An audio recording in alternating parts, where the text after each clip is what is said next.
Dear friends, happy to meet you once again through this video.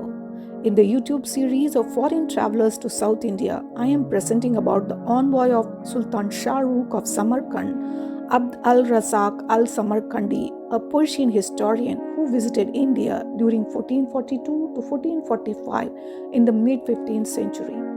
This video will give a description of the account-keeping center of Vijayanagar as seen. By Razak, I have replaced Bijanagar with Vijayanagar for simple understanding.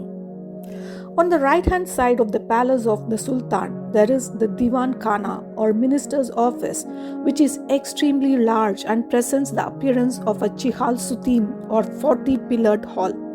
And in front of it, there runs a raised gallery higher than the stature of a man, 30 yards long and 6 broad, where the records are kept and the scribes are seated. These people have two kinds of writing.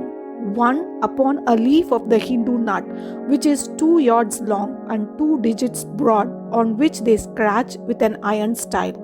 These characters present no color and endure but for a little while. In the second kind, they blacken a white surface on which they write with a soft stone cut into the shape of a pen so that the characters are white on a black surface and are durable. This kind of writing is highly esteemed.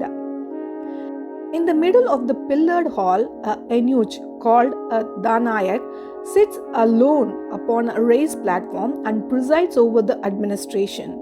And below it, the mace bearers stand, drawn upon in a row on each side. Whoever has any business to transact advances between the lines of mace bearers, offers some trifling present, places his face upon the ground, and standing upon his legs again, represents his grievance. Upon this, Danayak issues orders founded upon the rules of justice prevalent in that country, and no other person has any power of remonstrance. When the Danayak leaves the chamber, several colored umbrellas are borne before him, and trumpets are sounded, and on both sides of his way, panegyrics pronounce benedictions upon him. Before he reaches the king, he has to pass through 7 gates at which porters are seated, and as the Danayak arrives at each door, an umbrella is left behind, so that on reaching the 7th gate, the Danayak enters alone. He reports upon the affairs of the state to the king, and after remaining some time, returns. His residence lies behind the palace of the king. I will stop here for now. Vijayanagar. Researchers tell that it may be Anegundi, and my assumption is maybe Hampi. During the years of 1442 to 1445 were described by Razak in this way.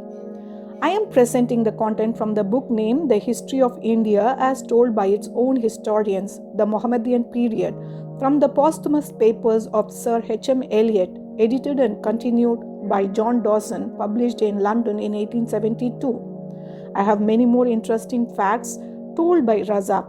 We'll meet you soon with another video of his visit to Vijayanagar, especially about the coins used during the Vijayanagar period. Until then, thanks with wishes.